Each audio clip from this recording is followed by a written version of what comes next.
Hello, je vous fais une vidéo aujourd'hui et c'est un peu particulier parce que ça m'a dit fais une vidéo, tu vas avoir des réponses à tes questions et puis il faut les partager. Mais je sais pas du tout ce que je vais recevoir. En fait, cette question, j'ai une question qui tourne beaucoup en ce moment pour moi autour de l'ego et de la souveraineté. Il s'est passé des choses dans ma vie, dans mes énergies qui font que je sais pas, je me demande où est la limite, comment on définit en fait la limite entre ça. J'ai eu quelques partages là-dessus, j'en ai parlé avec des copines, on a vu des vidéos, notamment une de Charlotte Hoffman, je crois, qui est intéressante. Il y a aussi le soin qu'avait fait Alchimie Terre Soleil sur le plexus, et elle partage plein de choses à ce sujet avant le soin dans sa vidéo YouTube. Et là, ça m'a dit donc, ben, nous, on va te donner une transmission là-dessus. Donc, bah, donne-la. Je suis très à l'aise, apparemment, avec ma gorge qui... Allez, allons-y. Donc on y va. Je passe mes barrières, je détruis toutes les projections, attentes, jugements, séparation, rejet que j'ai de cette vidéo de moi, et ben de ce message et de ce qu'on pourrait en penser. Right, wrong, good and bad, pot and poker, nine shots, boys and beards. Ça avait fait rigoler que je fasse ça avant. Genre, ah, t'en as vraiment besoin. Ce sont les énergies de l'archange Michael qui se présentent, c'est cool. Coucou, ça faisait longtemps. Enfin, longtemps, je lui demande à chaque soin de veiller sur moi et sur la personne à qui je fais le soin, mais en message, pas trop. Il me dit d'arrêter de parler, d'accord. Alors, qu'est-ce qui est important à savoir là-dedans? Quels autres soleils que votre soleil intérieur allez-vous chercher? Quels autres soleils que votre soleil est-il important de voir briller? À quoi ça sert d'aller regarder les autres soleils pour s'y éblouir, devoir mettre les mains devant les yeux pour s'en cacher la lumière alors que vous avez tout le rayonnement en vous? Ego ou souveraineté, la limite se tient à ce qui vous nourrit, à ce qui est beau. En fait, l'image qui montre, il y a comme une espèce de rivière, puis il y a deux rives. Euh, on est sur une barque et puis on choisit, en fait, la vie, on coule sur la barque, en fait, on coule, enfin, pardon, on vogue sur l'eau qui coule comme ça, et puis parfois il y a comme des barrages en fait, et il faut qu'on sorte de la barque et qu'on aille sur une des deux rives, et on choisit la rive. Bon, apparemment, il y a la rive de l'ego et la rive de la souveraineté, dans l'idée de cette affirmation de soi, de ses valeurs, de ce qu'on veut porter et incarner. Walk your talk, or your truth. Oui, oui, j'ai un anglais parfait. Bon, bref, revenons à nos moutons. Et donc, voilà, quand il y a des barrages comme ça, des choses qui... c'est pas seulement les choses qui nous blessent, en fait. Ça peut être des choses très positive aussi, où on est vraiment mis en avant, où on est dans sa... je sais pas, on fait un soin qui marche vachement bien et on a plein de succès, ou je sais pas, ce qu'on dit est entendu, très accueilli. Enfin, on est un peu adulé. C'est un peu ce qu'expliquait hier Charlotte Hoffman qui était intéressant. Je crois que c'est Charlotte Hoffman, je suis pas sûre que ce soit exactement ça le nom. Et en fait, voilà, donc à chaque fois on a le choix d'aller sur une rive ou l'autre. Et comment on fait ce choix? Ben, c'est très inconscient en fait. Et donc on va sur l'une ou l'autre. Et en fait, des fois on ne sait pas laquelle c'est. On pose le pied et c'est une fois qu'on a posé le pied qu'on se rend compte si c'est de l'ego ou de la souveraineté. Sur la rive de l'ego, je vois comme des blés, un soleil très fort. Et puis en fait, c'est épuisant. La chaleur, elle est lourde. Hum, on est un peu inconfortable. Vous savez, quand il fait beau, mais qu'il fait vraiment chaud, que c'est... Tu sais, tu marches, tu transpires, tu pues les bras, tout ça. Elle se les fait, elle se les rigole. Et voilà, une espèce de truc au fond qui fait que ça te dérange. Alors que quand tu es sur la rive de la souveraineté, tu sais, j'ai l'image où tu marches, tranquillou, comme ça, t'es bien, c'est la petite brise. Tu sais, c'est smooth, quoi. C'est genre, t'es plus sur le bord de la plage, euh, dans un bar lounge là, tu sais, où ils ont les transats sur la plage, où oh, t'es trop bien, c'est trop joli.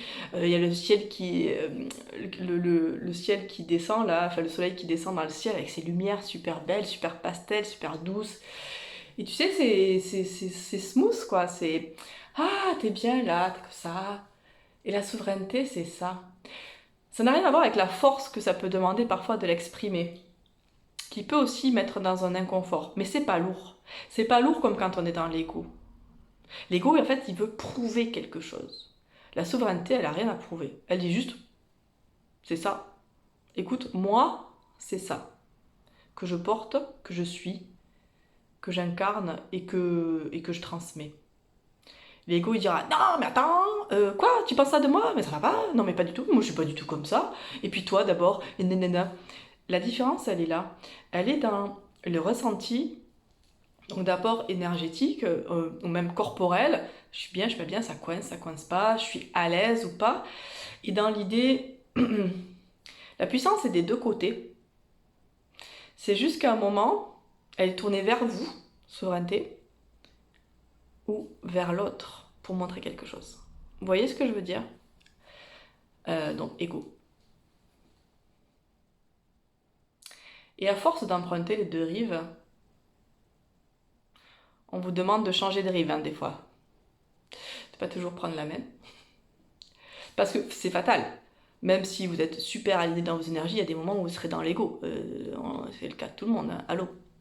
Et si vous croyez que c'est pas votre cas, redescendez sur Terre parce que vous êtes dans l'ego.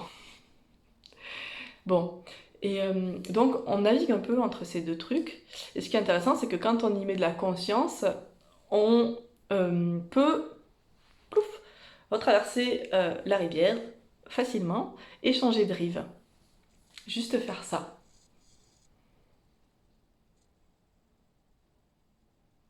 Et réembarquer pour reprendre le chemin. Le... Comment ça s'appelle quand on flotte là? Enfin, le voyage, quoi, le truc sur le bateau. La croisière. Est-ce qu'il y a autre chose à dire dessus? Est-ce que, je sais pas si c'est très clair, si c'est très intéressant. Moi, ça m'éclaire beaucoup. Ah, je vois l'image où on est dans l'espèce d'embarcation sur l'eau. Vous savez, comme ça, là, tranquillou.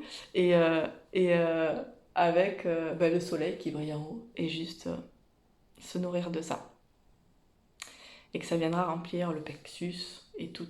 On est vraiment dans des énergies là-dessus, hein. Ça monte, hein. Ça sera à l'apogée en avril. Mars, c'est comme un peu mise en place, intégration, tout ça. Et apogée en avril. Et donc, voilà. C'est l'idée de traverser ça. Shannon, Alchimie Terre-Soleil, dans son partage, disait poser une question très intéressante à nous faire poser nous-mêmes, c'est qu'est-ce qu'il faut pour que je me sente légitime? Qu'est-ce que ça fait? Comment je me sens légitime? Qu'est-ce que ça demande? Est-ce que j'ai besoin de la reconnaissance des autres? Est-ce que j'ai besoin de ma propre reconnaissance avec une paix intérieure? Est-ce que j'ai besoin, je sais pas quoi? Donc je vous invite à vous poser, à vous poser cette question pour terminer ce partage. Et à recevoir la bénédiction, me dit-on, de l'archange Michael sur votre ventre et dans votre cœur, dans vos reins. Sécurité, affirmation, amour. Vous pouvez visualiser une petite, je sais pas, lumière, spirale jaune, ou un superbe archange ailé qui arrive là, et qui vous fait ça. Il vous envoie simplement comme un petit nettoyage de vos énergies.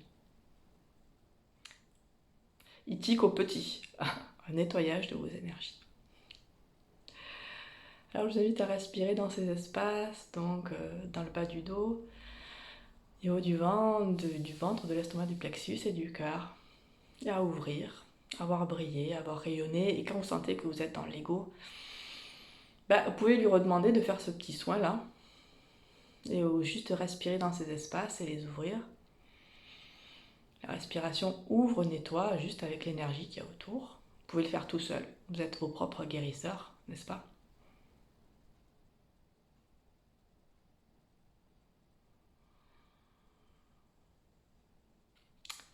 Et juste vous poser là, recevoir ça.